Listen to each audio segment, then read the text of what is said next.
Welcome to the Mind and Matter podcast. I'm your host, Nick Genomics, and today I'm speaking with Kevin McKernan. Kevin is a renowned leader in DNA sequencing technology and a prolific researcher. He is also the founder and chief science officer of Medicinal Genomics, which is a life sciences company that distributes genetics-based platforms for quality and safety testing, mainly in the legal cannabis industry. So Kevin basically knows everything about the world of biotechnology and genomics, broadly speaking. We talked a lot about the cannabis genome. So his team has sequenced many different cannabis genomes. We talked about the architecture of the cannabis genome, its size and complexity, how it relates to things like the chemical content that plants will tend to have in terms of what cannabinoids and terpenes they will express. We talked about technology, including things like PCR, the Polymerase Chain reaction, and how it's used to detect and amplify DNA. We talked about how it's used for things like COVID testing. So if you've ever gotten a nasal swab for COVID, it tests positive or negative. That's determined usually by a PCR test, and Kevin walked us through how that works and how to do it right and how it can be also done improperly. We talked about more recent work that him and his team have done to sequence the genome of Psilocybe cubensis, which is one of the more common species of psilocybin containing magic mushrooms, and how that genome looks and how that relates to its psilocybin content, as well as the content of some other potential psychoactive compounds found in magic mushrooms. Kevin also walked through blockchain technology, how it works at a very basic level, as well as how Medicinal Genomics utilizes blockchain technology to handle some of their genomics data. So if you're interested in biotech as it relates to genomics, if you're interested in genome sequencing, genetic testing, PCR, things like that, this will be a really interesting episode. We also talked about some cannabinoids. In particular, we talked about some of the recent research that's been done by other labs looking at the potential antiviral effects of cannabinoids like CBD, cannabidiol. There's a recent paper showing that CBD might actually have anti-SARS-CoV-2 effects, and Kevin gave his perspective on those results and what he thinks they might mean. So if you're interested in cannabis, magic mushrooms, genomics, PCR, COVID testing, and all that stuff, this is a really interesting episode. There is a fairly brief visual component. Kevin walked us through some data on the Medicinal Genomics website, but we talked about it in a way that I think audio listeners will be able to understand. So if you're interested in any of that stuff, this will be a really interesting one. Today's show is brought to you in part by Dosist, an all-natural cannabis company specializing in dose-controlled cannabis products made with plant-based ingredients. To learn more about Dosist, their products, and where they are available, please visit their website through the link in the episode description. And with that, here's my conversation with Kevin McKernan.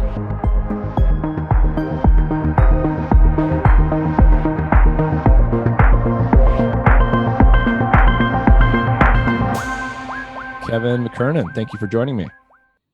Thanks for having me. Really appreciate. We've obviously got to know each other on Twitter, and we're met with Catherine Jacobson. But it was great to have you reach out and decide to chat about this stuff. Yeah. So can you start off by just giving everyone a sense of who you are and what your background in science is? Yeah. So my background began on the Human Genome Project in Cambridge back in, when was that, 95, 96. So I was started there as just someone in the research and development team there, and eventually a lot of those folks left, and I ended up inheriting running a team that I was wholly unqualified to do at that time. I was fresh out of college, but attrition kind of buoyed me up, and I ended up managing what ended up being a 10 or 12-person research and development team making robotics for the Human Genome Project and building out their DNA purification tools that they could use for sequencing DNA with, this was under Eric Lander's lab down at the Whitehead Institute. I wrapped up that around in 2000 when the Human Genome Project finished. We decided to spin some of those purification technologies out into a company called Agincourt Biosciences, which is up here in Beverly, Mass. That ended up selling a lot of these DNA purification kits you may be familiar with in the field, known as Spry. I think they're under Beckman Coulter's now label of, what do they have, mRNA? I think they have a couple different names for them now, but Spry is a core technology there that is a magnetic bead-based tool that can capture DNA from viruses and from plasmids and various genomes. It's fairly universally used in the next generation sequencing space. But while we were developing that, Beckman Coulter came to acquire the company and didn't know what to do with one of our projects. We had a project there that was trying to get sequencing off of an individual single micron bead. At the time, we were using millions of these beads to harvest DNA and RNA from organisms, but we weren't really sequencing off of individual beads. We were using them sort of in ensemble to capture large amounts of DNA out of organisms. But we did figure out a way to sequence DNA right off of those individual beads. And that turned into the solid sequencer, which Applied Biosystems came to acquire that branch of the company a year later. And then I went with Applied Biosystems for 5 years to bring the solid sequencer to market. I worked on the Ion Torrent platform as well. We decided to acquire that about 5 years into it, or 4 years into it, and managed a research and development team there, mostly focused on emulsion PCR to feed the sequencers. Both the solid and the Ion Torrent relied on these types of single molecule PCR tools for sequencing. And then after that, I decided to get, I had a non-compete with, the company was now LifeTech. They merged and they became this huge company. Now they're part of Thermo, even bigger. And I had a non-compete with them, and I really couldn't do much in the life sciences space. So I decided to go off in an area they weren't in, which was in cannabis genomics. So I left and started Medicinal Genomics in 2011, and we just dipped our toe in the water by sequencing ChemDog and LA Confidential from DNA Genetics and put those things public. And that's how I got to know John Page and a lot of the other folks who they'd actually been working on that problem longer than I had. And they published a really nice paper that had some RNA sequencing as well as sequencing from Purple Kush and Finola. And that kind of started Medicinal Genomics, and we got focused on, where can we deploy genomics in the cannabis space and make a difference? And so we began focusing on doing DNA sequencing for people, building PCR tests that could look for certain genetics in the plant, and then also looking at microbes and viruses in the plant that may affect their yield. There was a little stint in between there where Medicinal Genomics was housed inside of the clinical diagnostic company, which is where I learned about all the clinical requirements for doing PCR in a clinical setting, many of which actually are sadly being ignored right now in the COVID pandemic due to urgency, but they're slowly getting reinstated. But yeah, that's kind of sums up where I started and how I ended up here. Interesting. So you have a background in genomics and the related biotechnology. So you ended up starting a company which basically does genomics stuff as a service for the cannabis industry, the legal cannabis industry. And you mentioned some interesting names there that many people maybe won't recognize, ChemDog and some others. Those were cannabis strains. So what can you tell us about the cannabis genome at a very high level and what it looks like and how different it actually can be between these different types of cannabis? Yeah, so that's something we didn't fully appreciate in 2011 is how repetitive it was. The genomes wouldn't assemble very well back then. We only had Illumina technology, which is really short read tools back then. I mean, PacBio was just getting going, but so these can read about 150 bases on two ends of a molecule, so maybe 300 bases in total. The genome, the first draft of the genome we put together only assembled into like 400 megabases, and we now know it's twice that size. And a lot of that is because about over 70% of the genome is highly repetitive, and these short reads can't sort them out. So when you go into assembly, they pile all of these repeat reads on top of each other when they're in fact they represent different regions of the genome. The other thing we've seen over time is, I think back then we were assuming the polymorphism rate that we could detect in the genome was maybe a variant every 100 bases. And that was largely an artifact because we didn't have the genome as nicely mapped out as we do now. Now we know it's closer. If you compare hemp lines to, let's say, type 1 lines, you can see almost a variant every 50 to 70 bases. So it's far more polymorphic than we originally estimated. It's a bigger genome than we originally estimated. We also have now genomes of males that were done on PacBio, and those show that the polymorphism rate on the Y chromosome is like 3 times higher than it is genome-wide. So that's a real landmine on the Y. So to summarize so far, the cannabis genome is larger and more complicated than maybe people appreciated initially. You said it was 800 megabases, so that means 800 million letters of DNA. Yes, and how does that compare? Probably 850 actually, and if you bring in the males, it's bigger. The male has the Y chromosome, which is like 110 megabases, so it's the biggest chromosome in the genome. It shares about 30 megabases with the X chromosome so females are XX and males are XY. So there's the male genomes are a little bit bigger. But I'm sorry, you had another question. I cut you off. So how does the size of that relate to, say, the human genome, just to give people a relative sense?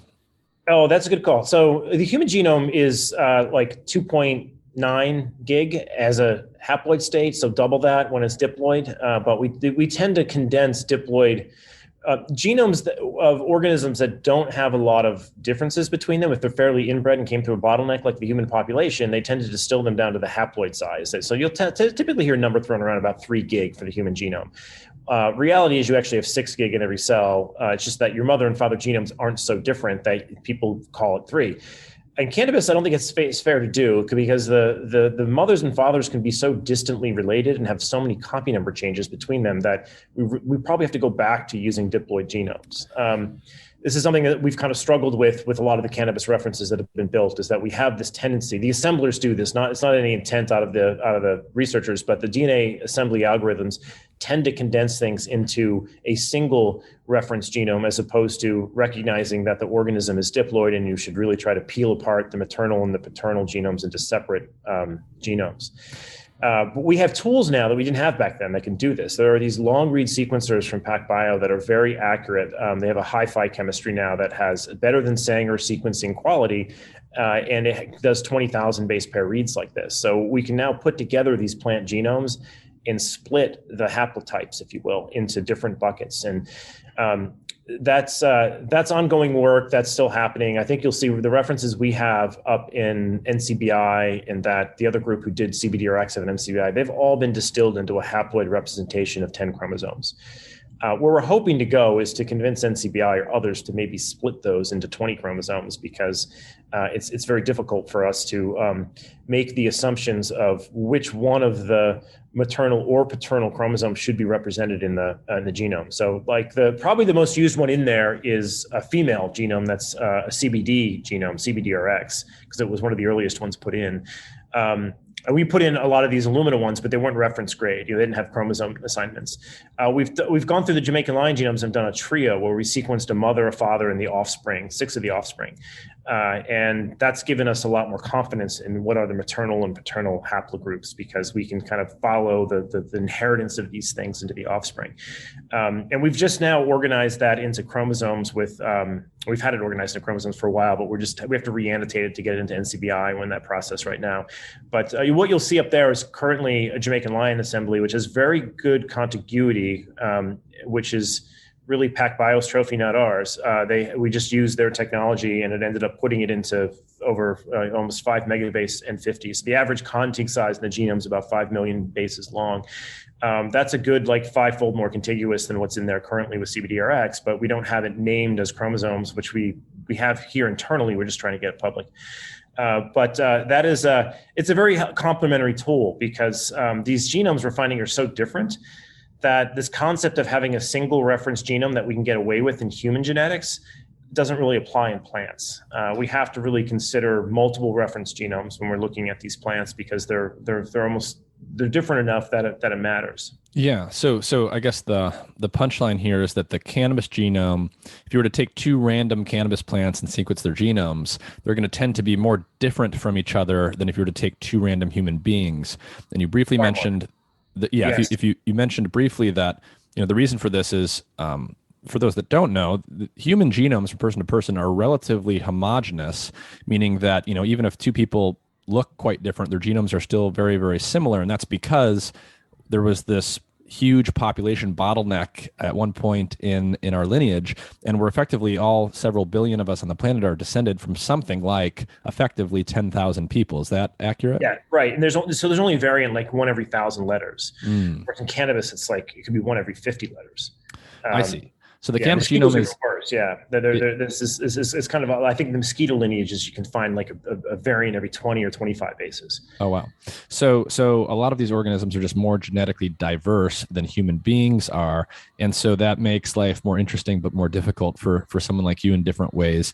You mentioned that there's a lot of repetition in the cannabis genome. Where does that come from, and what does that mean? So that's mostly from these retrotransposon elements. So some of these genomes have these viral elements that just replicate themselves and copy themselves all over the place. And this is certainly happening in the cannabis genome. There are a lot of these LTRs that are long terminal repeats and copia transposons. These are things that basically code for a gene that can excise the DNA, I should say make RNA out of a certain segment. And that RNA codes for a polymerase and an enzyme that will copy it back into DNA and put it back in your genome.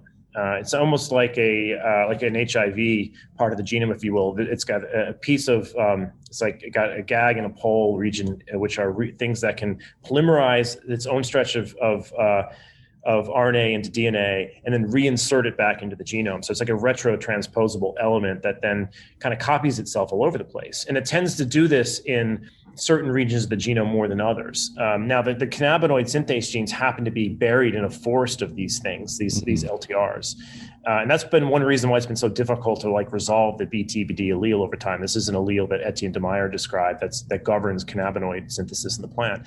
It's buried in this huge LTR forest, believed to be more centromeric than telomeric. A lot of the genes in the cannabis genome are out on the ends of the chromosomes, but the cannabinoids are odd in that they seem to be more centromeric and buried in some of these repeats. But that may also be what's accounting for some of their inheritance patterns. These things may have replicated the cannabinoid synthesis pathway into more than one gene. So we now know that there's THC synthase, which is a different gene than THC synthase. We also know there's about 5 to 8 copies of cannabichromine synthase in a lot of these cannabis plants. And then there's this lineage of all these other cannabinoid synthase genes where we don't really know if they're active yet. There might be some RNA transcription off of them, but we don't know if that RNA gets fully processed and put into proteins that make enzymes. And are those what are responsible for making the wide diversity of other cannabinoids in the plant? We don't yet know that yet. All those genes need to be cloned and expressed and fed precursors to see if they make these other rare cannabinoids, like maybe cannabimovan is one that came up recently, and I think TCHP was found in Carmagnolia in Italy. Like, what are making those things? We don't know if those are different synthase genes or if those are like differences in upstream genes that might be messing with the propyl side chains versus the heptyl side chains. The input to the synthesis pathway could be altered as well. Interesting. So those, I think they're playing a role in the cannabinoid diversity that the plant's seen. And I do think there's been legal bottlenecks that have been occurred. So we've had prohibition that's pushed everything below 0.3% THC. So hemp lines have now been bred to just eliminate certain cannabinoid synthase genes. And then, of course, prohibition had this inverse underground effect where people bred for very high THC content because they were persecuted based on weight. So now we have, skunk-like genetics that are really effective at folding THC from precursor. So it's interesting in that I think that's created some convergent evolution in the field. We just put out a little preprint describing some of this, that you can find 2 different ways in the genome to blow apart THC synthase. Typically, it's a copy number variation where the entire gene is just missing. That's probably 95% of the genetics we see in the CBD lines is they don't have THC synthase. The entire gene's gone. There's some rare type 4 genetics out there which make CBG, which is the precursor to CBD and THC. They can't have a CBD gene or a THC gene, or those genes need to be broken so they don't flip CBG into any THC or CBD. We found some plants that just have both THC and CBD deleted, and there's also plants that still have a THC synthase gene, but there's 2 point mutations in the gene that are homozygous and change. One of them changes I think it's residue 355 to an N, which in asparagine, which can be glycosylated. And there's all this literature from Zerpel on when you glycosylate certain residues in this THC synthase, you alter its activity. So we think that's what might be going on in all those type 4 genetics. But what's really interesting is that the plant has evolved multiple ways to knock out THC synthase. And that was kind of a surprise to us. We hadn't recognized that until we got about 1,500 genomes deep into this. I see. So I guess the rough way of describing this is there are multiple genes that encode proteins involved in the production of cannabinoids, THC, CBD, a variety of other ones that we can get into in a little bit. A lot of these genes are buried in these forests of repetitive DNA that come from these interesting genomic entities that you described. And they are tending to be near one side of the chromosome and not the other. And so over time, as people bred different types of cannabis for different reasons, you're saying that on the one hand, the black market, where a lot of the high THC cannabis was bred in the U.S. and elsewhere, basically the plants were bred and selected such that only the THC producing genes were retained, and some of the other genes were either inactivated or changed somehow so that you're not producing some of those other minor cannabinoids. Whereas with the hemp lineages that produce a lot of CBD, there were a couple different pathways by which the breeders were able to create plants that didn't have some of the genes relevant for producing THC. Right, exactly. So they were breeding for, their final end result was just probably measuring with a bioassay, either consuming it themselves, or if they're, in later years, it may have been more HPLC driven, but they could just look for THC compound out of it as a percent of weight of the flower. But there was more than one way to skin that cat. You could be selecting plants that had complete deletions of the THC gene, or ones that had point mutations that would inactivate it. So I guess it goes to show that there's multiple different ways to get to a desired end. And I think that's a theme that we consistently see in cannabis, perhaps more so than in human biology, because it's so variable, that when you go and perform a selection, you can probably find multiple different variants that achieve the same end. And I think we have now evidence for that on at least for the type 4 plants. Mm-hmm. So when you say type 1, 2, 3, 4, these are referring to plants that have different genetics such that they produce different cannabinoid profiles. So a type 1 plant would be a THC dominant plant that is producing mainly THC and not some of the other cannabinoids. Those plants are the most prominent, the ones that you're most likely to encounter in a dispensary, say. Yeah. So indeed. One of the things a lot of people notice when they go into a dispensary is there's so many different types of type 1 or THC dominant strains out there, allegedly. And so, you mentioned some earlier, ChemDog and some others. So if you walk into a dispensary and you're seeing Blue Dream and ChemDog and OG Kush and this and that, how real are those? Do most of those things map to genetically distinct cultivars? So that's a good question. That's a good, if you go into Cannapedia and just pull up Blue Dream, which I might be able to do live here, you'll see a lot of them are in fact clonally. They're clonally replicated, which isn't always the case. Let me see if I can pull up Blue Dream on here, see what we get. I have to space the name. So, I should probably pop this up on something you guys can view as well. I can probably share a screen if you want to. You can do screen share. Okay, so let me hit screen share. This is just a view of Blue Dream. Happens to be one that we sequenced a bunch because people are asking that question. How do we know? There were some multi-state operators that wanted Blue Dream in every state, but you can't cross state lines, so they got to grow it differently in every state. And there was concern over those genetics, whether they were all the same.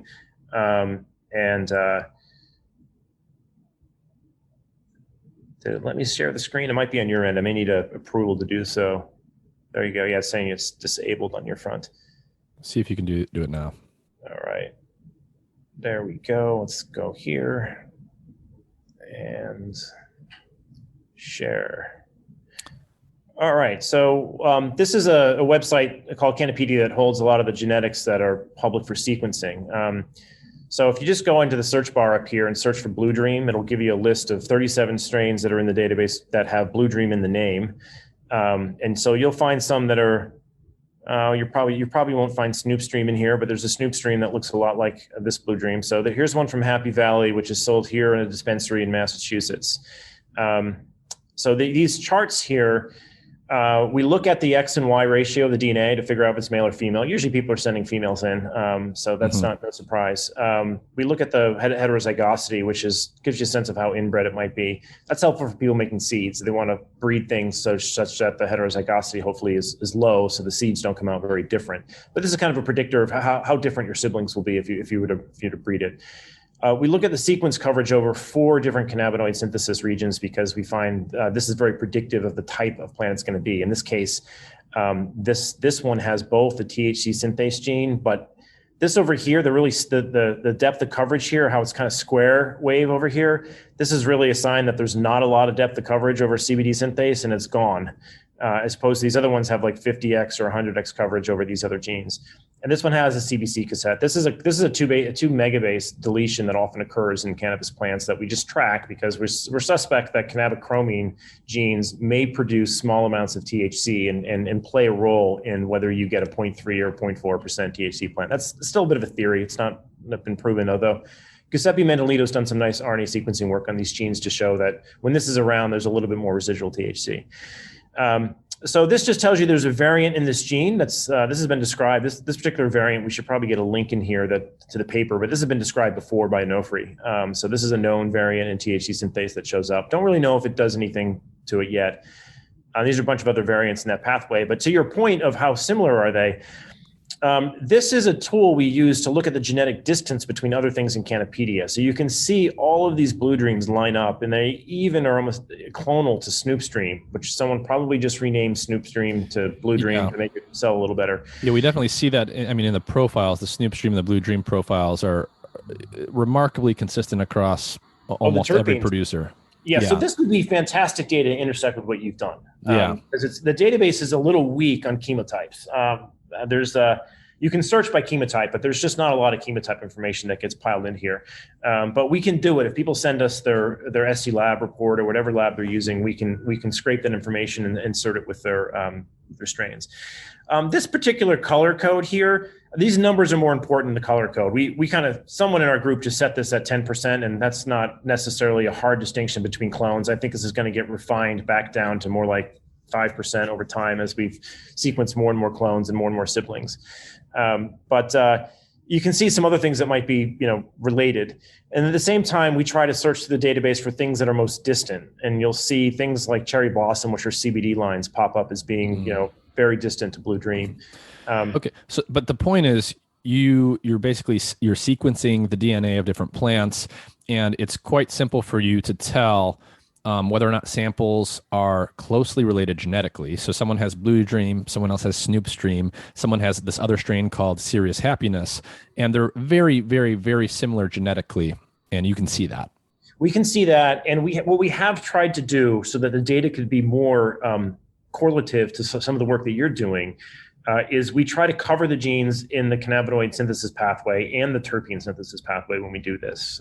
We don't have, great variant to terpene predictions. I mean, Philippe Henry's done some work on this, which has been really, really good. And he's got a couple SNPs that kind of predict the broad class of terpenes that you may make, like you might be limonene dominant or terpinolene dominant, but we can't tell you you're going to be 3% beta caryophyllene and 1% humulene type of thing yet.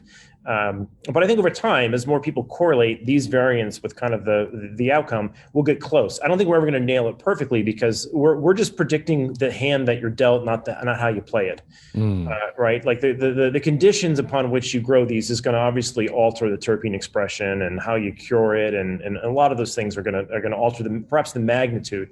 But there are some genetic switches that really determine how much you can actually make. Like a plant that doesn't have a THC synthase gene. Let me see if I can actually go to one, like cherry blossom probably doesn't have one. It's not going to make a lot of CBD. We can predict that pretty readily. Like here's an example where the CBD gene is present, THC is gone. There's a neighboring gene next to THC that looks a lot like CBD synthase. It's often deleted. We happen to watch them both, but they're both co-deleted usually, and it has cannabichromene. So this might make CBD alone, when it's cloned into yeast, Zerpel's shown that it'll make a 20-to-1 ratio of CBD to THC. So it's not that this gene itself is a little dirty. It makes a side product. We suspect the same thing's going on with cannabichromene synthase, that it's a little dirty as well and sometimes makes a small amount of THC in the process of making cannabichromene. Not as well proven as it is with what they've done with CBD synthase. They've actually cloned this and shown that happens. But nevertheless, we can predict that if you don't have a THC synthase gene here, you're not going to be making a 5 or a 10%er. This is really about dissecting whether you're at a 0.3 or a 0.5%, which the genetics is getting close but not perfect on doing yet. So I don't think we can. Maybe if the settings were put to 1%, we could probably predict genetically where you're going to fall. But I think splitting hairs between 0.3 and 0.4 is still very difficult to do with the DNA alone. So if we back up for a second, go to the top. So go down to like the heterozygosity chart. This Oh, there part, you go. yeah. Yep. So if you're a cannabis cultivator, you're making cannabis plants, you're breeding them. Your goal is to produce a nice, consistent set of strains that will actually be sold in dispensaries. There's a number of things you might want to do in terms of genetic testing, and that's where you guys come in. One is you want to know if some seed that you have is male or female. So they can send you a sample, and you guys can tell if it's male or female by looking at the ratio of X chromosomes to Y chromosomes present in that.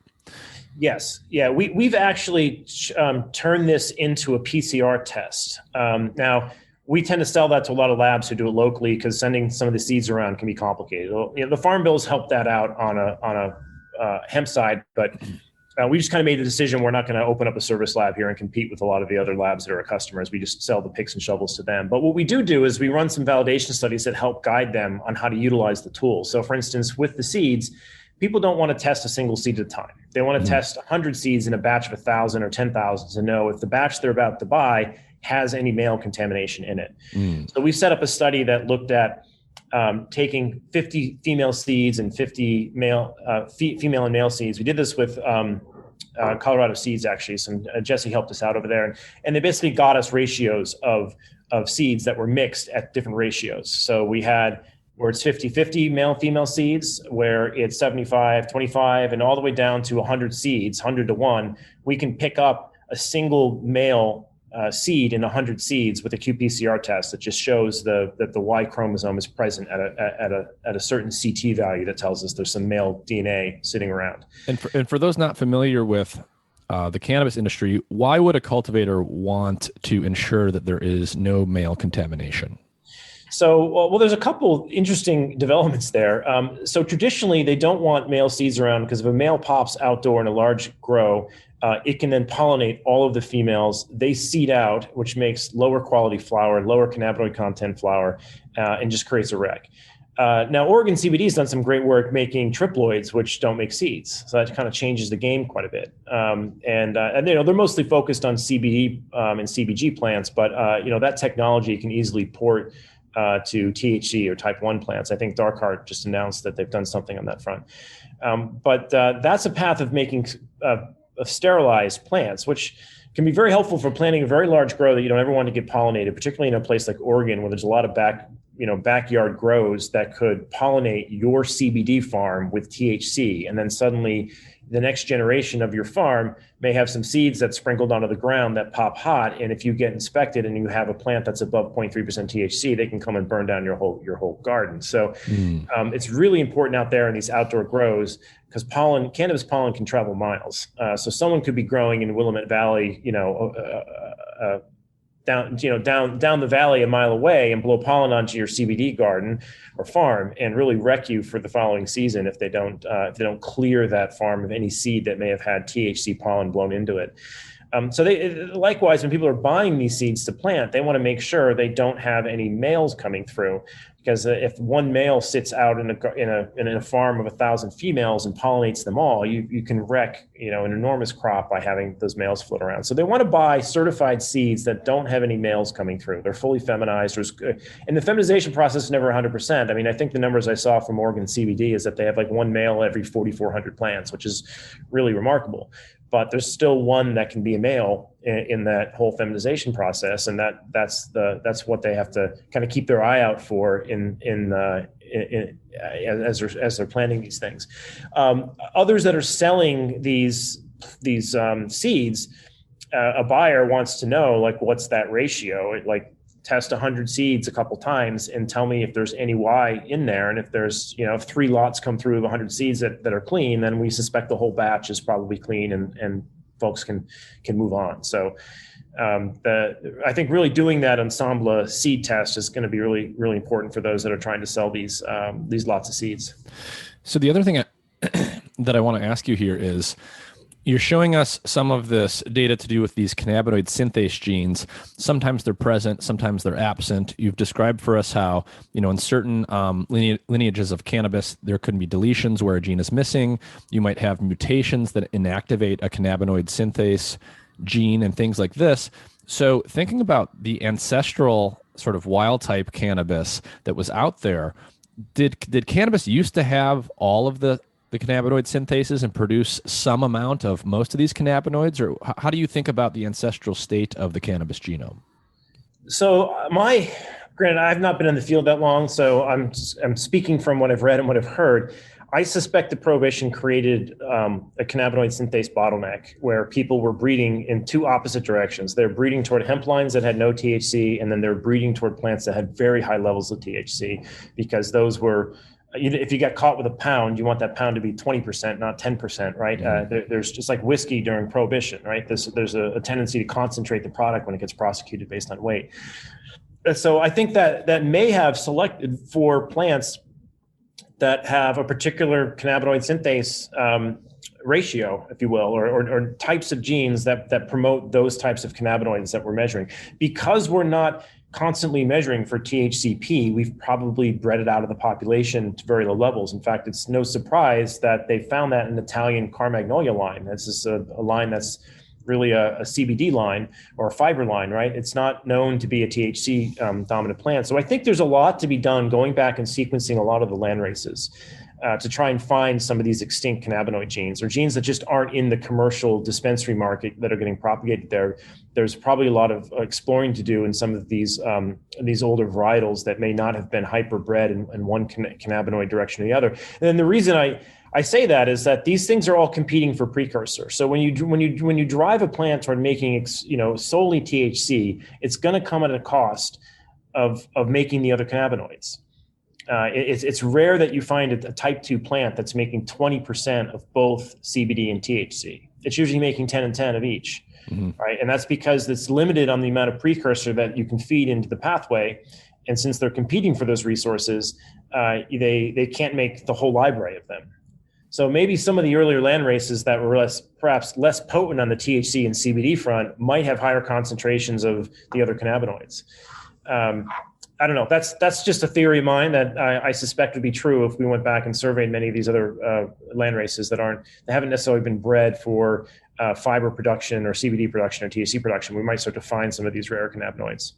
Interesting. And then you mentioned that there are now cultivars out there, strains of cannabis that have, for example, high CBG. What do those look like genomically, and how common are those at this point? Those are somewhat rare. There's one here in front of you. If the screen share is still on, you can see one called Double Black Label that just came through sequencing fairly recently.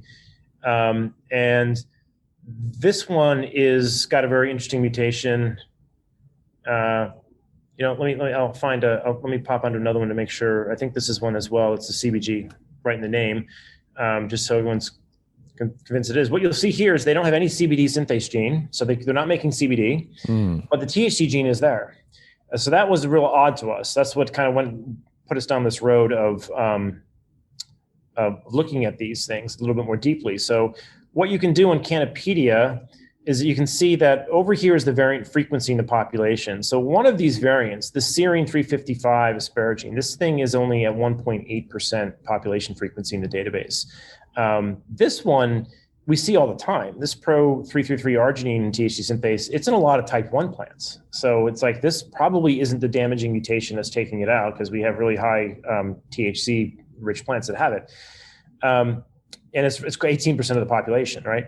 But this very rare one actually you can see if you actually go into this through this little IGV portal we have. Oh, there it is. This one here is actually a homozygous mutation. That means it's an amino acid change that is in both the maternal and the paternal genome for this plant. And we believe this is what knocks it out, because this is common to a lot of the CBG plants we see in the database, is they have this particular mutation that is in THC synthase. And this is right in the zone of the gene that Zerpel has heavily mutagenesis. He went through mutagenesis and changed a lot of these amino acids. Not this exact one, but a lot of ones in the neighborhood. And for those not familiar, this particular, this is called like an S355N mutation. And when things mutate to N's, you start thinking about glycosylation, because those amino acids can get glycosylated.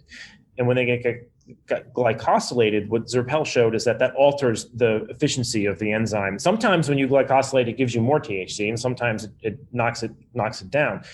In this case, we suspect it's knocking it down because it's only being found in THC, or I'm sorry, in CBG lines. I see. So the moral of the story here is this is a plant. This is a type of cannabis plant that produces high levels of CBG in the end. And the way that plant is doing that is that it has, on the one hand, gotten rid of somehow the CBD synthase gene. So it has no potential at all to make CBD, basically. And then the THC synthesis gene is there, but it has acquired a mutation that probably renders it really bad at turning the CBG acid into THC acid. Yes, that's our going theory. And what's really interesting is we found one sample in the database. Let me see if I can pull it up. Doug's Varin is in here, right? Everyone may know Doug's Varin as being a THCV line, right? Oh yes, that's the one from California. Yes.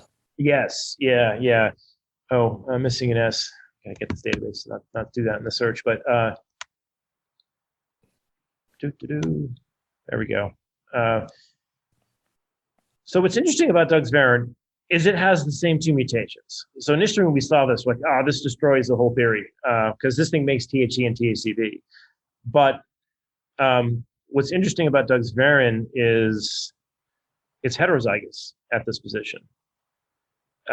So it's got one copy that works and one that doesn't.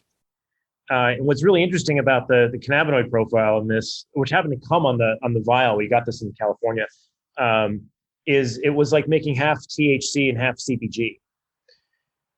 So it's got one gene in here that can clearly turn THC over, but probably needs two to really convert all of the CBG into THC. It was making some THC and THCV.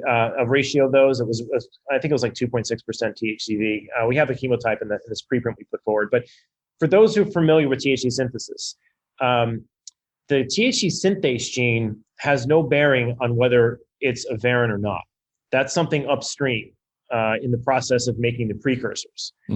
So THC synthase, if you put it into yeast, if you just change there's a great presentation on the CanMed from Dimitris that did this, where they just changed the precursors going in, like the hexanoic acid, they would just make that a larger carbon chain, and you'd end up with either shorter or longer THC molecules at the other end. So they actually showed the synthesis of THCP, that one that's like a 7 carbon chain, that's 30 times more potent, that was found in Italy and Carmagnolia. They actually were able to pull that off in the lab by feeding the yeast different precursors in the THC synthase gene. I have to confirm whether it was THC synthase or CBD synthase, but similar mechanism, would just output different carbon chains off the tail. So we're not surprised by the fact that this is a THCV line, but it's making like 10% THC, 3% THCV.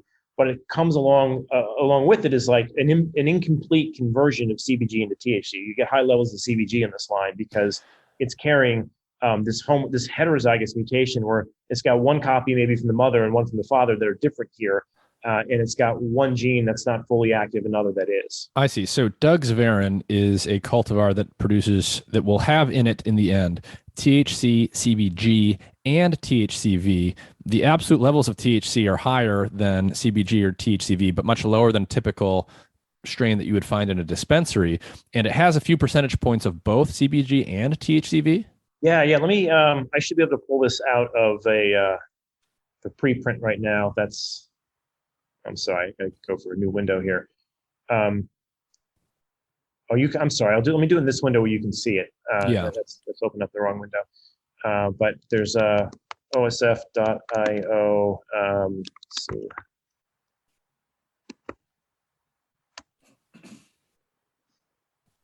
Oh wait, no. I think this one's on Zenodo. Sorry, my preprint server's mixed up.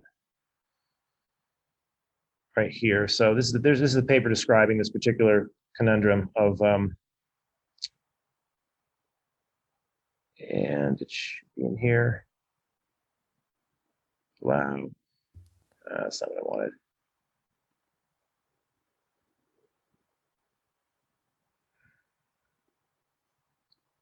Okay, so you're probably not seeing this, are you? Yeah, I can see it. Okay, so there's Doug's Varin right there. So that you can see the chemotype on it. So it's making some just keep in mind it's not fully decarboxylated, so it's coming out as THCA, CBGA. So it's around 4.5% CBGA and maybe a little. Oh wait, more. no. I think there's something else you're pointing to that I can't see. All right, let me see if I can. Oh, you know what? There's a way to do that on share. Well, let me share the screen. New share is right here. How's that? There we go. Okay. So you can see the chemotype down here is got a little bit of THCV, and then you got to really combine THC with THCA, Mm-hmm. and that's maybe 11%. And then the CBG and the CBGA are maybe adding up to almost 4.5%, 5%, right? I see. So Yep. we suspect this is incomplete conversion of CBG because one of the THC genes is broken, like a CBG line. I But see. there's one floating around that can still trickle some of the THC out. And the fact that it's a variant has nothing to do with these four genes that we're showing you. That's something that's still yet to be discovered. We have some hints, but there's so few of these plants out there. We only have like 3 samples in the database that are variant related. I think it's this one and another black. Is it black mamba? No, there's one that we got out of in Hopland, out of a dispensary up there that had like 7% THCP. But we don't have a lot of those samples to like. We see mutation in one of the genes upstream of the pathway, but it's an N of 3. So we can't really do anything with that until we get more variant samples in to confirm if that's the variant that actually confers whether you make a propyl or a pentyl side chain. I see. And what if anything, do we know in terms of what people say, at least, the effects of this particular cultivar are, given that it's got this pretty unique profile? It's interesting. I've always heard that I've not had a lot of experience with these. Like THCV, I've heard like suppresses appetite, but personally have limited experience with it. And then CBG is known to be an anxiolytic and has some similar properties to CBD on that front. But I know of people that take CBG because CBD gives them tinnitus or tinnitus. So it's certainly it's a different molecule and perhaps provides some anxiolytic behavior in a different way. But there's some studies out on prostate cancer too, but it's much more limited. What's really exciting about what's going on in the cannabis field today is that we now have these like full-born CBG cultivars, so we can make these CBG oils, and we can start to tease this apart a little bit better. But those weren't really around. I didn't see, 5 years ago, CBG lines were hard to find. Maybe 2 years ago, we started to see like Miriam's Hope and a variety of other people, provide CBG oils. And only today am I finding them in gummy bears, like in local dispensaries. Did they have like 1-to-1-to-1 gummy bears that have 5 milligrams of each, like THC, CBD, and CBG. So it seems like it's kind of a new game, which is kind of exciting. How far are we, or how difficult is it genomically in terms of how you would breed these things to make a plant that is, THCV dominant, that's making, the same proportion of THCV that other plants make THC, or any other cannabinoid? Are we right around the corner from that, or is that something that's going to take years to develop? Well, we certainly worked with a few people that have done it already. Oregon CBD, I can't speak to exactly how they did this. They used some of our SNP chips to zero in on a location in their genome that was predictive of CBDV production. And I'm assuming those same genetics, if they were crossed into a type 1 plant, would probably give them a THCV dominant production. But what they did is they did a study of probably a couple hundred cultivars, or I should say across, they did to track down which of the offspring had the particular expression, and then tried to pin that down to a particular SNP from a SNP chip that we sell. And then they converted that into a qPCR assay to track it in their genetics. And we've been begging them to turn that into a qPCR assay for the rest of the field. But the information I've gotten back from Seth is that when they've tried to track that variant in other populations, it hasn't been as predictive as is in their own. So there may be this convergent evolution thing going on that front as well, where you can't bank on one variant dictates everything in the cannabis population. So he didn't think it'd be very fruitful to run his assay globally because it wasn't necessarily predictive outside of his lineages. But he was able to utilize that to breed his variant lines. They also found an autoflower allele in that same study, which again was something we asked if it would be applicable to the broader market, and they didn't think it would be because they weren't finding it to predict things outside of their families. So what they did is they went through and just carefully selected their parents and designed the right study to cross them and look at the offspring and quantitate some of these outcomes in the offspring with other quantitative assays like HPLC. And in the case of autoflower, it's time to flower. and then correlated that with genetic markers, and they were able to zero in markers that could predict how this would behave with their mothers and fathers. But unfortunately, it seems like in cannabis, those studies all have to be done with your own mothers and fathers, because what we learned from Seth may not always superimpose itself on another genetic background. Interesting. So if we let's go out of the screen share here. Yes. Yeah. How do we? Are you in control it, or do I need to? I think you do. Just hit the stop button at top. I think there we go. Perfect. All right. So we've covered a lot so far to do with the cannabis genome. One thing that I want to step back and describe for people is, you've mentioned qPCR and PCR generally. So this is the polymerase chain reaction. Yes. This is a very commonly used, very powerful technology that's used to do genomics stuff. So it's going to, I think, help people understand other things that I want to talk about. But at a very basic level, for people that don't have a background in the relevant biology here, what is PCR and how does it work? So PCR is a very sensitive tool.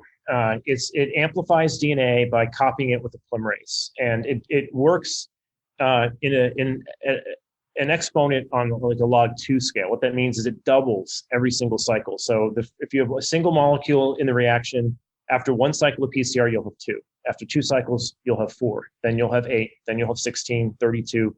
So this quickly explodes into being able to pick up single molecules usually within 40 cycles of PCR. Now, that being said, whenever you're using things that amplify to that degree, you have to have very, very tight controls because you can amplify the wrong thing. This is the specificity of PCR is very dependent on the primers that you use to pull out what you want. So, for instance, if you're not careful and you design a set of primers inside THC synthase, it's very likely that they're going to amplify CBD synthase, CBC synthase, and many of the other cannabinoid genes. You have to be very careful putting primers in those genes to make sure they specifically amplify the cannabinoid gene that you're looking for. Otherwise, it'll run off and do all types of harm, amplifying the wrong stuff. This is something that I think plagued the whole coronavirus epidemic. And one reason I was really outspoken about it is I saw what was going on. It was like, we could never get away with this in the cannabis field. This is just like horrific what they're doing. And it was that they put PCR assays out there without any controls and without any guidance on what CT they should be using to call a sample positive. So why are the controls really important? Well, PCR gives you a number as to what CT this exponential amplification crossed a threshold of fluorescence. Mm-hmm. When these PCR reactions amplify, you can do some tricks where you make them fluoresce in the process and in concordance to how much DNA they're synthesizing. Actually, so Kevin, before we get into this, let's try and give people a very simple cartoon example of this. Yeah. So let's say you and I are both suspects in some crime, and they've got a sample from the crime scene, and they want to see if your DNA versus my DNA is present. How would they do that in a way that makes it unmistakable that it's one of us and not the other one? So that's a good point. The way they currently do this with the FBI is with the CODIS database system, and they will either use STRs, which is they amplify these short tandem repeats that have variable lengths, and those are multi-allelic loci, and they can use about 13 of those to pin somebody down. But there's a lot more information in an STR. And the reason they went with STRs for some of that is because of the technologies in the past were easier at looking at fragments at a different lengths versus fragments that were the same length with a different base. Technology's changed today where now it's easier to look at single nucleotide changes of fragments at the same length with SNP chips and what have you. But you need more of them. You arguably need about 100 SNPs to really get somebody to have the confidence of 1 in a billion type of confidence to put somebody or prosecute somebody. So they might look at 100 variants in your genome. They will use PCR and then probably some either allele specific PCR method or some other sequencing process to read the differences between those fragments. Because in the case of SNPs, they're usually always the same length assay that you're amplifying. So different than the STRs where you're amplifying and looking for a length change in the DNA where you can run through gel. Here you're looking at point mutations in the genome. So when you want to do that with PCR, which people aren't doing necessarily in coronavirus testing, they're just checking presence, absence of a virus. But if you want to do allele-specific PCR, you've got to be much more careful that you design primers that are very sensitive to amplifying one allele versus the other and labeling them differently accordingly. Yeah. So what you're saying is, if we're at the crime scene and we want to find if Kevin's DNA or my DNA is present, we can use PCR to do that. to detect the DNA with very high sensitivity. The problem is, as we mentioned earlier, right, our genomes are highly similar to each other. Yes. So, most of our genes are going to be exactly the same. So the question is, well, how do you tell us apart? Well, you have to find a gene that's different between me and you, and maybe it's only slightly different. And then you have to use this thing called a primer, which is just like a little piece of DNA that'll stick to that particular region of the genome. And you have to be careful about making sure that primer is specific to the version I have or the version Kevin has, but not both. Exactly. And this is something that has plagued the virus testing front, because they're not doing allele-specific PCR with the viruses, and these are RNA viruses that mutate a lot. So we'll keep hearing about new variants that come out, but they screw up the PCR assays, like the S gene target fails. That's because they didn't design that to be necessarily allele-specific, and not that they should have, but that's just a limitation of them having primers. When SNPs fall under your primers, they don't amplify, right? Unless you anticipate that variant into your primer site. But it just shows you can do allele-specific PCR, and when the alleles change, PCR sometimes fails. That is certainly something we had challenges with when we were designing these sex tests on cannabis. We didn't appreciate how polymorphic the Y chromosome was. So we kept rolling out assays that worked in one genetic population, were readily able to predict males and females. We go into a new population, and suddenly our Y chromosome had a variant under our primers, and our assay was failing and calling males female, right?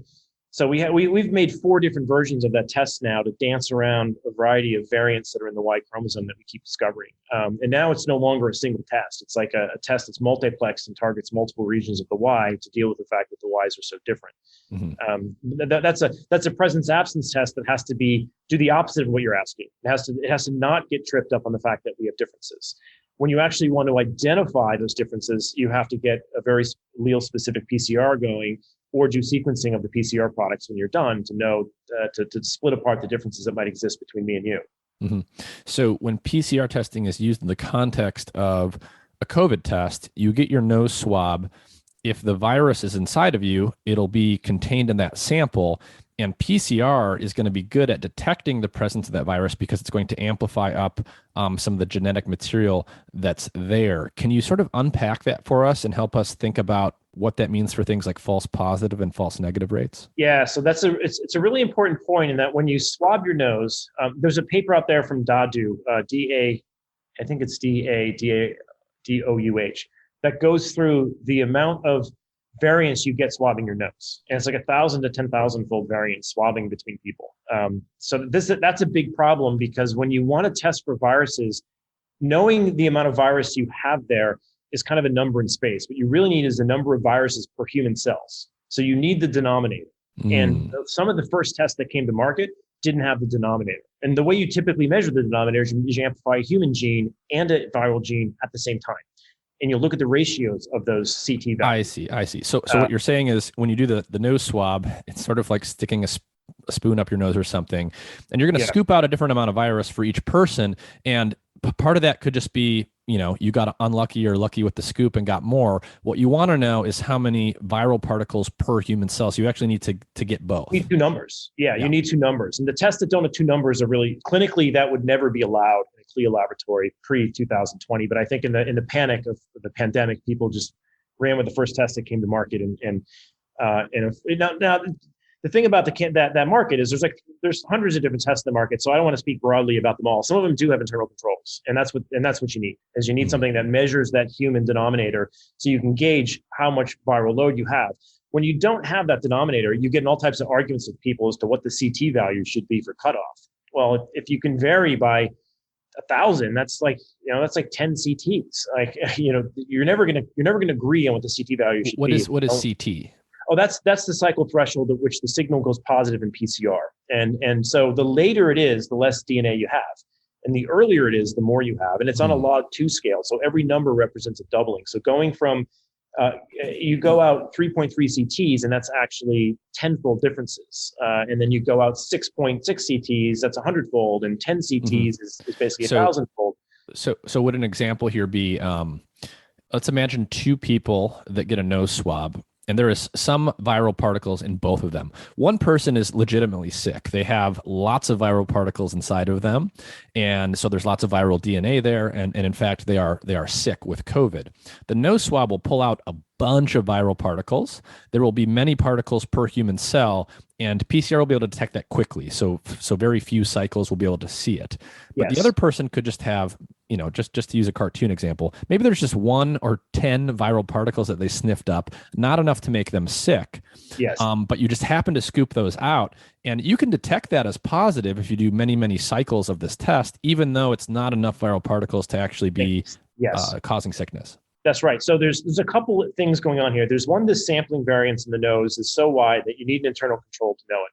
The second issue with this virus is that it has a very long lifespan in your body after you're no longer spreading it. So the papers will show that you might be infectious for about 7 days, but you could be PCR positive for 70 days. And that's because the way this virus infects cells, it gets kind of when it attaches to ACE2 receptors, it gets kind of invaginated into the cell, and it stays inside this double wall membrane inside the cell. So that virus, even when it's no longer replicating in your cell needs to die for that thing to go away and your immune system to clear it. And so what we're seeing is this RNA from this virus, based on its unique biology, sits around, hides from the immune system by hiding inside your cells, inside of like almost its own nucleus inside of a cell, what they call these double wall vesicles. And the immune system can't clear it out, but it may effectively keep it from budding from the cell. Anything that buds out of the cell, it can whack down because antibodies and T cells have figured it out. But it can stay hiding in your cells for months. So we often find people are still PCR positive. This is why the CDC has like a moratorium on PCR 90 days out. Like, don't do it again after 90 days because you'll probably still be positive and you won't be sick. Now, that's not really a analytical false positive by PCR. It's finding the RNA and it's really there, but it's a clinical false positive in that it's no longer a quarantine risk. Right. I think that's where the PCR went off the rails, is they conflated analytical false positives with clinical false positives. Because in the past, we would never just use a single test to make clinical decisions. We would say, are you symptomatic? And do you have an antigen test that's positive? And doctors consider a lot of its information in making a clinical call. But in the urgency of the pandemic, everyone just said, screw it, we're going to use PCR as the doctor now. And we're going to call anyone who's RNA positive infectious when they're not, and quarantine, too much of society to the point where we quarantine the nurses who need to be in the hospitals. So it got a little bit out of hand, not handling this kind of long tail of PCR positivity we have with RNA. There are correlates to this that we should learn from in the cannabis industry. When we're testing for pathogens in cannabis, we need to be very careful we don't call dead pathogens a problem, right? So we've designed some tools that try to obliterate any RNA or DNA that's not inside of the cell membrane. Wouldn't necessarily handle this thing with SARS because of the unique biology in SARS, but it does handle a lot of cases where you have dead DNA floating around that PCR picks up that doesn't show up on plates, but we see it. Well, we have tools that erase that DNA because that DNA is very susceptible to nucleases that chew it up, and these nucleases can't get inside of a living cell and chew up that DNA. So we have ways of kind of sorting out this live dead problem in the microbial testing that we do in the cannabis field. But it's an important lesson, is that one, you really got to have these internal controls to know how much pathogen are you measuring in relationship to the cannabis plant. We do that by targeting the cannabis genome with an internal control.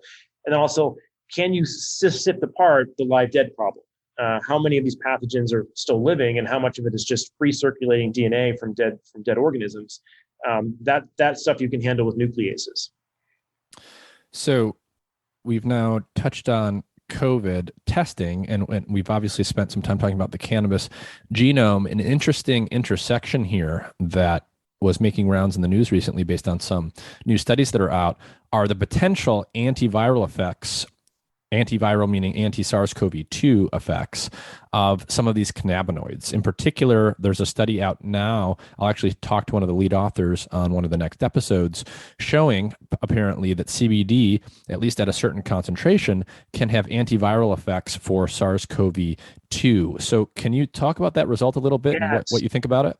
Yeah, I love that paper, actually. And Ethan Russo just did a cast on the CanMed group here. That Ethan's a great read and want to listen to this because he's been through a lot of these clinical trials and understands some of the dosing elements here. But what I gathered from a quick read of that paper was that what I found very fascinating is that oftentimes with CBD studies, we don't have the ability to run these things on patients. So we do them in rats and other animal models, and the dosages are often way too high that we're never going to get to in humans. But it did sound like they made some effort in that paper to go and look at the micromolar concentrations of CBD in the blood of patients who are receiving 1,500 milligrams on like Epidiolex.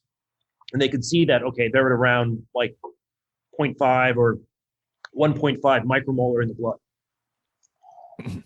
So these patients were people taking Epidiolex, which is the prescription CBD you can get for epilepsy, and they're taking something like 1,500 milligrams per day. And then this study group not only knew that about them, but they actually went in and looked at what the concentration at that dose of CBD was in their blood. Right. And that's about on their EC50 curve where they start to see some response. So they're looking at different amounts of CBD that are given over time. And then looking at viral load. Excuse me, let me just get some water on this. I've got some in my throat here. Yeah, but they've so that's very important because you got to know how much dosage you need, and 1,500 milligrams is a lot, right? But the epilepsy kids manage it, but it's not what you're going to get like at a gas station in a 20 milligram drink, right? Yep. So you're never going to get there that way, and it could be quite expensive. I mean, CBD is still 1,500 milligrams. You're going to take that every day. It's going to add up, but it's still promising, and it's pointing toward a pathway. And maybe some other tweaks in the cannabinoids, like maybe if you've got a heptyl side chain on the CBD, maybe it'd be more potent. I don't know, but it's definitely showing that it can restrict the growth of the virus in those settings. They also then looked at some studies in mice, and then they looked at patients that were on sort of epidemiologically, how many patients out in the world are on CBD, and do they have a different COVID positivity rate, and they saw some signal there, which I thought was very impressive. But there's another angle of this. I hope when you have him on to bring up to him is that there's the viral stage of the disease is one problem, and you definitely want to try and fix that. But after it's been in there, it's cleaning up the mess of the virus. Like there's this long stage of like cytokine storms that occur not when the virus is there, but after. Trying to clean up. And what is that? What is a cytokine storm? It's your immune system goes crazy and starts attacking sometimes itself because it's been revved up to fight this virus, and the virus has got all these broken parts floating around now that's no longer replicating, and it's there's a lot of high interleukin-6. There's just an over-aggressive immune response to try and clean up the mess, and that has proven to be more deadly than the virus itself. Right. So there are a lot of these early therapies. They're not just about using like ivermectin or monoclonal antibodies. They combine them with dexamethasone and other steroids to try and tune down the immune system so we don't overreact to the cleanup process. And there's some very interesting work from a gentleman by the name of Muhammad, is the last name of the paper, where they're looking at using THC to reduce the impact of what's known as Staphylococcus enterotoxin B. All right, this is a very super antigenic peptide that comes out of the staph genome. However, it's got 20 amino acids that it shares in the SARS genome, which is bizarre. It's in there. But that's known, and a gentleman named Chang et al. Published in PNAS, the fact that SAB domain in SARS is the reason why we get cytokine storms. And so it's right there, right adjacent to the furin cleavage site that's so unique to SARS. So what is that, and how do we deal with that? And will the cannabinoids actually help deal with the cleanup process as well? I think that study did a great job looking at the concentrations needed to reduce viral load, but we should also be thinking about can CBD and cannabinoids be playing a role in comorbidities, right? If you look at a lot of the comorbidities, COPD and obesity and chronic pain, and a lot of these things are inflammatory diseases that make you more prone to SARS. So I think there's a whole role of cannabinoids on that front. And then secondarily to just reducing the viral load, maybe ivermectin and other tools are better at reducing the viral load. When you look at there's certainly more clinical trials on this, right? But the cleanup stage is where I think the cannabinoids are probably going to have the bigger impact because they're known to modulate cytokine storms. And I think there's actually direct evidence from this gentleman from Muhammad showing that THC in particular was very good at driving down the cytokine storms that were generated from SEB. SEB is the acronym for Staphylococcus enterotoxin B. This is the super antigenic peptide we know is in the SARS virus, that's also in staph, that creates these types of toxic shock syndrome like events that we get. So I think there's more than just the viral load thing going on that we have to pay attention to. There's treating the comorbidities and perhaps treating the hyperinflammation that can occur after the viral infection that may be playing a role. Interesting. So when people get really, really sick with COVID-19, they typically get these things called cytokine storms, and it's just this sort of hyper overreaction of the immune system. And in some sense, it's your own immune system that's killing you because it's overactive. Yeah, indeed. And that's what drives a lot of the buildup of fluids in the lungs, and the virus is gone by then. This is why I think some of these remdesivir trials aren't working so well, is they don't give people remdesivir until they're in the hospital. And it's too late. The virus is gone by then. You're treating, and that's something that stops the replication of the virus, right? It's not at that stage. They need dexamethasone and other things to tamp down the immune system. So, on the subject of COVID, we've now got these new type of vaccines that everyone should be at least somewhat familiar with at this point. So the Pfizer and the Moderna vaccines are the mRNA vaccines, meaning they literally contain inside of them small stretches of mRNA, which in this case encode the spike protein of the virus. And the idea is you put this mRNA into your body, your cells suck it up. They then make the spike protein and only the spike protein from the virus. So you don't get the full virus inside of you, but that spike protein can then be presented to your immune system, and that's what gives you this immunological reaction. Now, my question for you, Kevin, on the genomic side of this is, if you take out the mRNA from one of the mRNA vaccines that encodes a spike protein, and you put it side by side with the equivalent mRNA from the virus, are they exactly the same, or are there differences between them? They're very different. So first, let me just qualify this by, I'm probably more vaccinated than anybody because of all of my lab work and dealing with these bugs you see behind me. So I'm a pincushion for vaccines because of my days at Whitehead. We handled a lot of viruses, and I had to get vaccinated for everything. So I'm not anti-vax when I come out and say this.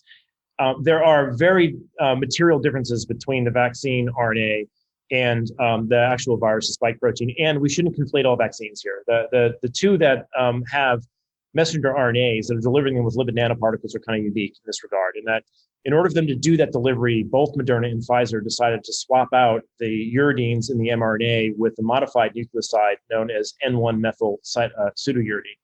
That's a different base. That's a base that's a little sloppier.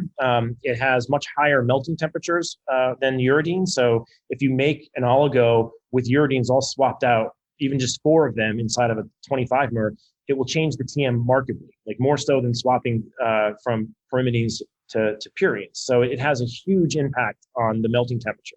So does that basically mean that this is affecting the stability of the mRNA molecule? This is the reason it was put in, is that the folks at Penn realized the RNases can't cut this, right? So RNases oftentimes target the uracils and cleave the RNA, and it clears the RNA out of the body so that you get really ephemeral expression of the RNA.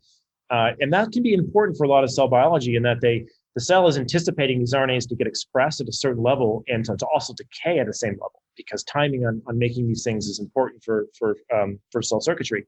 So when you then introduce an RNA that doesn't decay at all, sits around for a long period of time and hyper-expresses inside of cells, it can throw off other types of cell biology. But their goal is, this is early on, they didn't know, their biggest concern was the RNA would get eaten going in and they just have no effect. So they they changed every single uracil out with this pseudouridine, which means it doesn't decay as quickly. However, it also means that the translation fidelity is affected, because now you have a different base in there, and the codons were relying on uracils to teach them what amino acid they should be putting in the ribosome. And they've shown when you swap that out with pseudouridine, the translation fidelity goes to hell. And so we don't really know that it's making the exact spike protein that the virus has, because the coding system has changed. I mean, has anyone looked? That is the biggest problem when I think with these vaccines, is there's very little documentation of what peptides are being made in vitro. The EMA has a document out asking Pfizer to clarify why they have smears on their Western blots of these things. So they do an in vitro transcription and translation reaction, which is a model for what your cells might do. So when you say smears on the Western blots, what that could mean is that instead of producing just the spike protein as it exists in the virus, it's actually producing a range of sort of variations. Yeah, like a library, perhaps truncated, right? I mean, one other aspect they did, which perhaps hindsight is giving us some knowledge on this, is that they codon optimize these as well, which means when you're coding for an mRNA, there's multiple different codons that code for amino acids, and different organisms use these in different patterns, almost like dialects in a language, right? So humans tend to use a particular codon for arginine, which is CGG. So CGG is the most common codon usage for arginine. The virus uses a different one to code for arginine. And so they change I have a preprint on this where if you just take the GC content of these two of the mRNAs that are in the vaccines and compare it to the virus, they shift radically because they codon optimize them. Well, when you codon optimize things, the ribosomes move at different rates. And when because they're searching to find the anti-codon tRNA, and if you happen to use a really rare one in a human cell, then it has to go find that rare codon to put into the ribosome and read it. And so they moved these away from the codons that the viruses had evolved to use, which I think maybe that was a mistake, right? That the viruses chose those codon frequencies for a reason. And maybe that's part of its functionality, is that it used rare codons so that when humans make it, it doesn't make too much of it. They've then hypercharged this thing by using all humanized codons so that it should make even more spike protein. But more spike protein may not be good.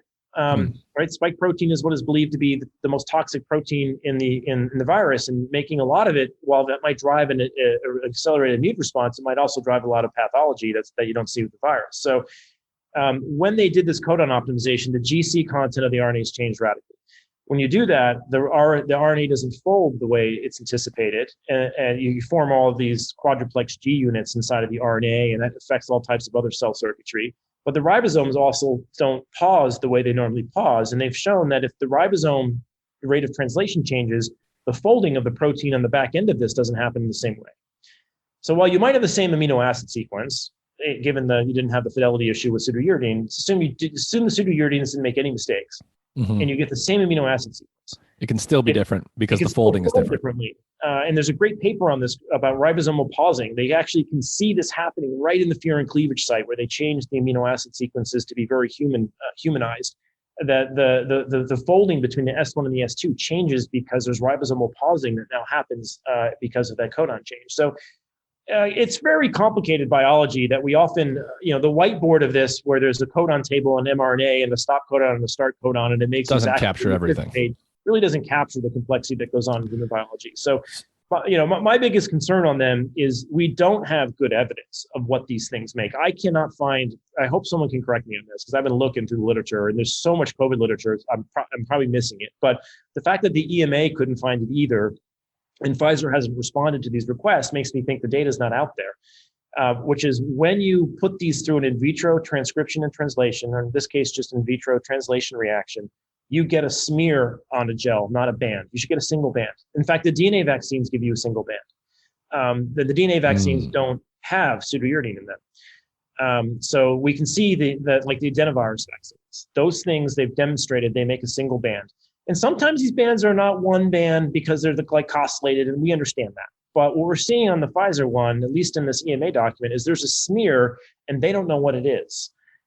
Which means we're injecting people with these things. Really what we're injecting was with a prodrug where the active drug has not been fully characterized. I see. So to summarize so far, RNA, we're talking about mRNA, and the 4 letters that go with RNA that are used in RNA molecules are A, U, G, and C.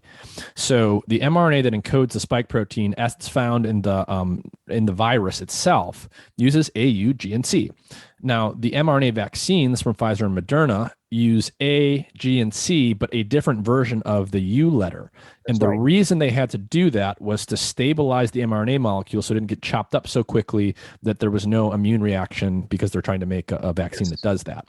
The consequence of that we haven't fully characterized yet, because apparently no one has done the work to fully characterize it, is that this can actually allow that mRNA that contains that other kind of nucleotide to make a different form of the protein than what we think it's making, meaning it's going to make the protein we think it's making, but potentially also make other variations of it. And that's why you see things like these smears in these Western blots. Yeah, and there's some evidence beginning to build up in other papers. I think Bansal et al. has a figure in their paper that tries to characterize some of these in cells, and they do see a couple more bands. It's a great paper. It shows that some of these spike proteins are circulating on exosomes in your bloodstream 4 months later in the vaccinated.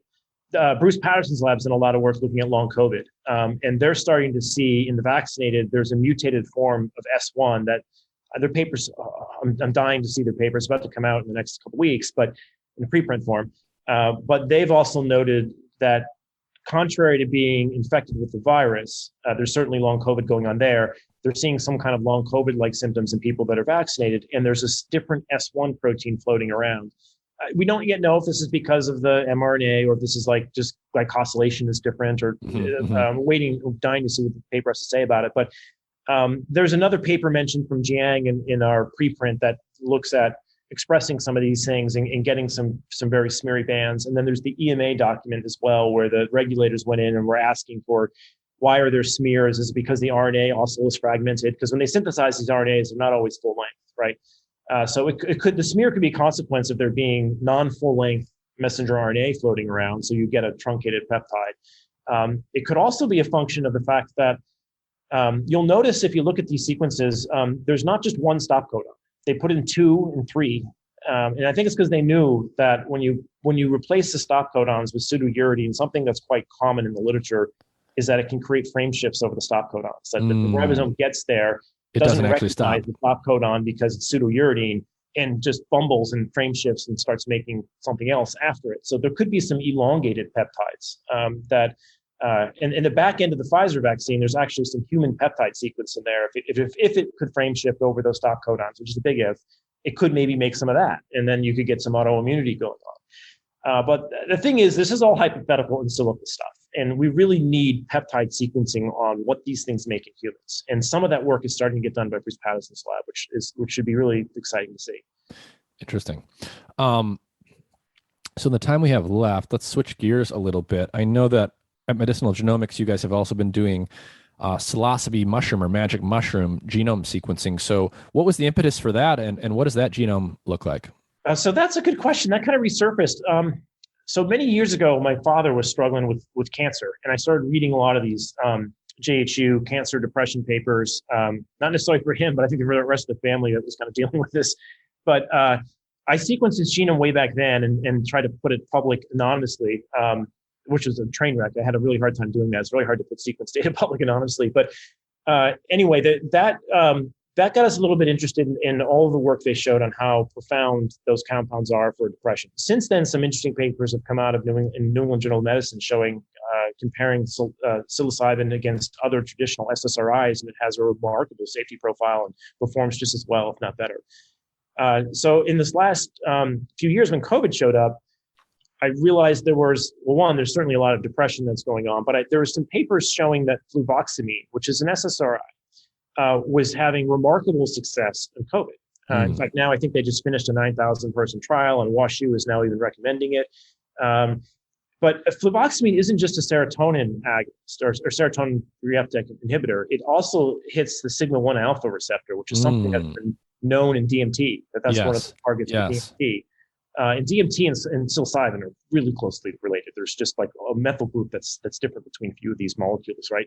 They changed the methyl group between like psilocybin, psilocin, originacin, and this. I'm glad I didn't expect you to bring this up, but that was also interesting to me too. The fluvoxamine being a sigma-1 receptor agonist, I believe, because that is a thing that differentiates it from other SSRIs, I believe, right? It is, yes, and that is. I'm not up to speed on all of the different tricyclics that are out there right now, but that was something I picked up on reading some of these papers as well. That might be more related to what's going on in SARS and serotonin, but serotonin is also very involved in platelets, right? So the platelets make their own serotonin, and that's something I didn't really understand or respect until recently. The gut microbiome is incredibly involved. A lot of serotonin receptors in the gut. So I don't fully understand all the biochemistry behind why fluvoxamine is doing what it's doing. However, I do know that psilocybin is likely a mimetic of it, and maybe even a safer one.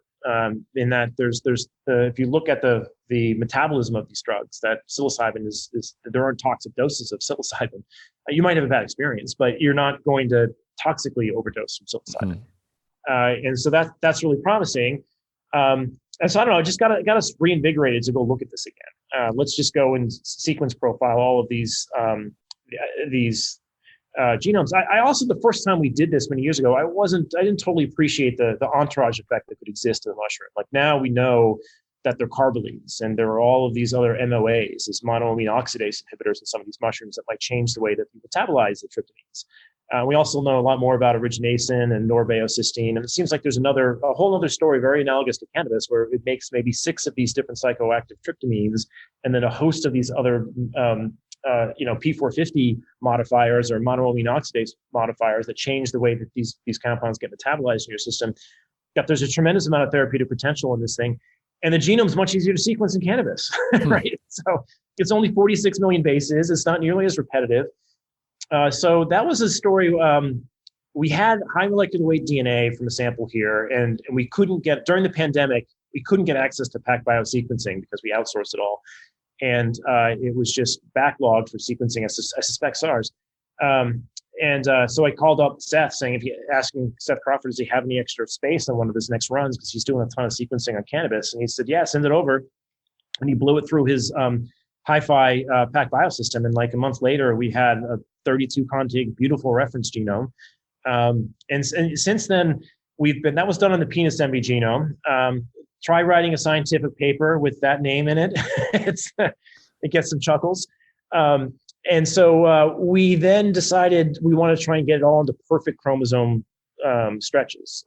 So we then put what's known as a high-C map across this. This is a technique that's really cool.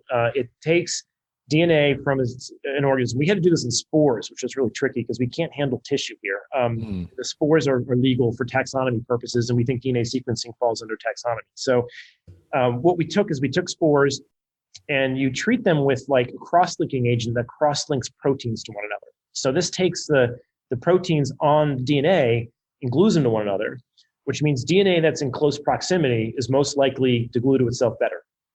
Why do we want to do this? Well, when we finished sequencing the genome with Seth, we had 32 pieces of the genome, but we didn't know which ones were which ones belong to which chromosomes. And so what you can do is do this cross-linking trick that will tell you which one of those pieces are in proximity to one another in the genome on the chromosomes. And these high-C maps do a wonderful job at binning the contigs of the genome assembly into contig or your chromosome 1 through 13. So now we know we've got 13 chromosomes in the genome in a mitochondria. It's about 46 million bases long. And we've got a beautiful reference grade genome for the penis envy genome. And then we went out and sequenced 81 other genomes from B+ to Golden Teacher to, you name it. And then mapped all of those reads back to that original reference genome to look for variants. So we now have a good catalog of all the variants of the most common cubensis lines that are out there and what variants exist in those genes. So you'll probably see it a month from now, a Cannabidiol fork that comes out and does the same thing with Psilocybe as it does with cannabis, and that will have coverage maps over PSI-M, PSI-K, PSI-D, PSI-H. These are the 4 genes that are kind of analogous to CBD, THC, and CBC synthase in the cubensis genome. So we can look for variants in those that might correlate with chemotypes. We're kind of like 5 years behind cannabis on this front because we don't have good chemotyping right now. There's only a few labs in the world that do this type of chemotyping. And sadly, we haven't sequenced any of the samples that have been chemotyped. So if there's anyone out there that does that, call us. We want to sequence any sample you've chemotyped so we can start to draw some of these correlations between genotype and phenotype. I think I know someone working on that, so I'll see if I can. I haven't talked to him in a while, so I'll follow up. Oh, that would be fantastic. Yeah, it's sorely needed in that field. But we've got a great map of all the variation out there. We just can't express any of this tissue. So we have to rely on other labs that do that and correlate the results. Mm-hmm. So the other thing I wanted to ask you about is just I just wanted to ask you about blockchain technology. So I know that you guys use it at Medicinal Genomics, I believe. So can you describe how you guys use it there? And actually before that, just give people a quick blockchain 101. Oh yeah, so blockchains are horrible databases that are distributed all over the world. They're very information expensive. So you don't put stuff in blockchains unless you want it to never change, and they don't hold a lot of space. So we would never put our entire genomes in blockchains because no one wants to replicate our genetic sequences on millions of computers around the world and synchronize them every 10 minutes. What blockchains are great at doing are storing perhaps fingerprints of larger data sets, hashes of them is what they call them. Great for the cannabis field, another hash. But a hash is just a fingerprint of a larger file. And it's a unique fingerprint, meaning you change one letter in the original file and the hash completely changes. So what Bitcoin is really doing is it's storing hashes of transactions. So that when you, it's a big ledger that everyone replicates the ledger all around the globe. So when I send money to one person, all computers update that I sent money to that person, and there's no disagreement over me sending that money to somebody else. And they synchronize on a certain time scale. But Bitcoin does it every 10 minutes. Other networks do it every 2 minutes. You can pick a blockchain that does it faster or slower based on your needs. There's even layers built on top of Bitcoin, like the Lightning Network, that can do instant transactions. But what we're using it for is a way to timestamp when data was generated for people. That's in a database that we can't control, right? What you don't want to have is a company who is doing sequencing that declares when a certain sample was sequenced and what it's related to. And if someone can call me up on the side and give me $1,000 to go change the timestamp or rearrange the data, right? Or we go out of business and then all the information leaves, right? The thing about blockchains is there's a financial motivation for those things to persist in time that will probably outlast a company's lifespan. It's been around for 10 years now. We've been around for less than that. But there is a monetary incentive to maintain that blockchain all over the world. And it's in a way where you can't just knock out one computer and have it go away. You can't censor the stuff. It's immutable. So immutable records are very valuable for discerning lineages of things and timestamps of things. And whether that be DNA sequencing or patent information or dates of invention, you can use it for a variety of these things. Some people use it for NFTs, right? So what we're doing is we're taking people's variant table when we sequence for them. We're creating a hash of that VCF file, and we're spending that into the op return, which is a field in the Bitcoin address. It's not the address, but a field in the block structure that you can put like metadata in. We stuff it into there, so it then gets woven into a blockchain transaction and can never be deleted in time. So now we can give someone their DNA sequencing file and say, you have your information. You can run SHA-256 on that file. It will create a fingerprint that exists on a timestamp in a blockchain that no one in the world can ever edit. So you can prove that your file existed in a court of law by just showing that your sequence file creates a hash that has a timestamp in Bitcoin. So it's kind of a digital notarization system when you can't go to a bank to get your plant notarized, right? It allows you to kind of bypass the whole formality of getting someone to put a weird paper print on something. You can just say, you can prove in the court of law that no, my plant had to exist at this time because there's a hash that exists in Bitcoin that matches my sequencing file. And nothing else in the world could have generated that, and no one could have ever mutated it. So blockchains they're not good at storing extremely large volumes of data, but they're good at storing small volumes in an extremely secure and immutable way. So if you just want to track when something happened and you want to track those timestamps in a way that can't be tampered with, a blockchain is your best bet. Exactly. Yeah, you summed it up much more elegantly than I did. And so I guess the way that it would work for Bitcoin is you're actually not storing an incredible amount of information in the Bitcoin blockchain. All you really need to record is like this much Bitcoin from this address to that address. And it's really a small amount. Yeah, it's a very small amount. And we, there are times we've been doing this for 5 years, and there were times when Bitcoin's transaction costs went to like $50 a transaction. And so we pivoted to use other blockchains that have the same block structure. Like Dash has the same block structure. So it has an op return. We can go into Dash. We can also go into Bitcoin Cash, and we can go into Ethereum. Those 4 blockchains, we've got APIs that can, so people can point it to whatever chain that they feel is their favorite chain. But the important point there is we're just putting a fingerprint of the file into the chain. And to do that, you need a very small transaction fee to stuff something into the op return. Just do the de minimis amount, the smallest amount will let you do. And then there's usually the way the Bitcoin network operates is all of these suggested transactions go into a memory pool that all the computers look at that are mining, and they sweep from that pool to make the next block. And they're in a competition to make that as fast as they can. The first person to make it gets the reward. So there's a bit of a fee market, if you will, a pay-by-fee market, that you can attach a higher fee to your transaction, and the miners they're basically going to select what goes into the blocks based on the highest fee structure because they make more money that way. So the fees can vary on this based on market demand, which is why we have alternative chains if people want to put them on different chains. Interesting. So, Kevin, what are you most excited about? Not necessarily in your own personal work, but just in the world of genomics generally. What's going on right now that really excites you? Well, I love these chromatin capture methods are awesome for cleaning up genomes. The long read tools we have with PacBio now are exceptional in that they assemble plant genomes like practically on laptops. Well, I shouldn't say laptops. The fungal genomes we did on laptops. The cannabis ones, we don't need these massive compute centers now that we have these really high quality reads from PacBio. There's portable sequencers coming out from Oxford. They're not as accurate as PacBio, but they're exciting in that they're very small, and we could probably find some really new applications for that in the future. And then I'm really excited about a lot of the microbial work we're doing, and that we're now learning. We have a huge database now of all the microbiomes we found in cannabis. The stuff you can see behind me. We're constantly sequencing these things, putting them on different plating mediums to see which organisms grow where and which ones don't.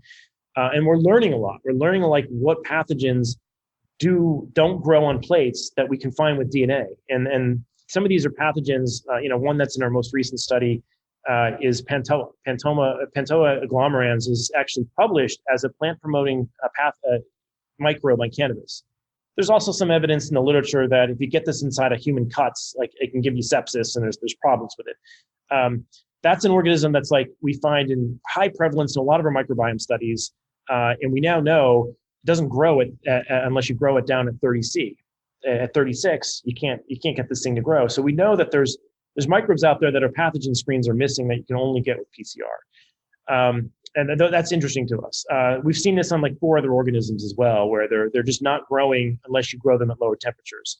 But they do find themselves in clinical cases at the CDC. Like there's pathogenic risk for them. So we're beginning to understand like which pathogens we want on the plant that help for promoting the growth, and which ones are benign to humans, and which ones are actually pathogenic to humans, and how to separate those with the appropriate tools out there. So I think that's where we're going to find a lot of, both in the psilocybe space and I think in the cannabis space, like understanding the microbiome and the fungal like mycelium they're running these things, I think is incredibly important. I mean, we're seeing some evidence now in the literature that even like these hops, the hop latent viroid, in other crops, some of these viroids actually travel through fungal mycelium networks. All right, so and we have seen with at least hop latent viroid, when we go and sample the plants that are infected with that, it's in the stems, it's in the leaves, it's in the roots, right? It's in the same copy number. Like that's really bizarre to us that we'd find universal expression of this thing in every tissue. It does make us think that maybe it's, at least we've heard from some growers that have plants in one part of their grow, and they're not in any mechanical contact with another plant, they can see the other plant get it. So it's not known to be aerosolized. So what the hell is making these things communicate this virus if they've been really careful cleaning all their scissors and everything else? So I don't know. I think there's a lot we need to learn about how the plants interact with the rhizosphere and the mycelium, and it's probably going to play a role in virus transmission and even some of these other bacterial transmissions that are going on. But that's an area that I think is just, it's wide open. Very little is known about it. And it seems to play a really critical role in how we regulate cannabis. Like, what are we doing from a microbial testing standpoint? We shouldn't be failing people if they have like beneficial microbe use, because that's going to push them into pesticides, which are a whole nother, probably train wreck going on. Beneficial microbes, we shouldn't have this world where we're afraid of every single microorganism out there. Like I think we're absolute hypochondriacs when it comes to the SARS virus, because the vast majority of people, it's not symptomatic, right? And maybe there's an aspect of human biology we haven't fully appreciated here, that we need frequent introductions of certain viruses to like boost up our mitochondria or something. There's probably a role for these things on mutualism that we're not fully understanding because we're panicked. But I think we're going to find the same in these cannabis microbiomes, that we're hyper attentive to maybe aspergillus, but there's probably some species of aspergillus that are beneficial to the plant that we shouldn't be penalizing people for. The same is true with bacillus, right? That this is used as a common microbe that is beneficial to plant growth and probably innocuous to human health. So I think teasing apart that is what we're really excited about here at Medicinal Genomics, because it kind of fits with all of our motives here. We're making PCR tests that help diagnose these things, and we want to find the genetics involved in the plants that interact best with them. So it's a lot to unravel there. What about something like CRISPR? How far away are we from having, CRISPR cannabis cultivars? I think some people have done this, at least if you read the patent literature. Now, That's not, the patent literature isn't peer reviewed. You can try and patent anti-gravity devices, right? But the methods in those things look like if they could have pulled it off. Like we have the genome resources now and the references for people to do it. I guess the question is, that's going to get regulated differently because there's different opinions on GMO in different jurisdictions, even, right? Like Europe has a different definition than we have here. I've personally been more excited about like the triploid work because that had immediate benefit. Like one, the triploid work, I mean, you can argue it's a GMO event, but it's more classical. We've done it in a lot of other agricultural plants to get sterilized plants. But this is something that looks like it's boosting yield. It looks like it's making seedless plants. And it's ready today, right? The CRISPR stuff, I feel there's an excitement for people to do it because they know they'll get something that's patentable, right? You've man-modified it now. It's patent eligible. And it's somewhat unique. Very few people have done it before. I think there's going to be some resistance to it and from the consumer front. I think there'll be less of that resistance to the triploids because everyone's had seedless watermelon before, right? Mm-hmm. So I don't know. I'm a little bit more attracted to some of the breeding techniques that don't trigger people's, whether they're irrational or not, they're there. Like there's people who don't want GMO, and you got to respect that consumer base. And I think there'll be a portion of those people who don't want GMO that will accept a classical triploid plant because they've been in the food system for decades now, and they don't see them as carrying foreign DNA per se. Now you can also use CRISPR to delete things, and that brings up a whole other topic, right?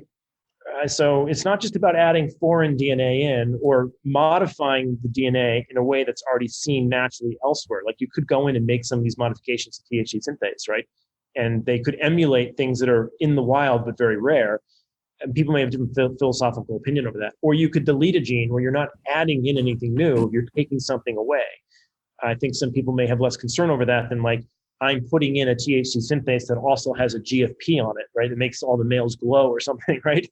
I think those things freak people out more when you bring in like, a jellyfish gene as a marker to help facilitate your selection of the cells that are actually modified, right? Those things I think scare people more than just, all right, I'm going to knock out a gene. That's a problem.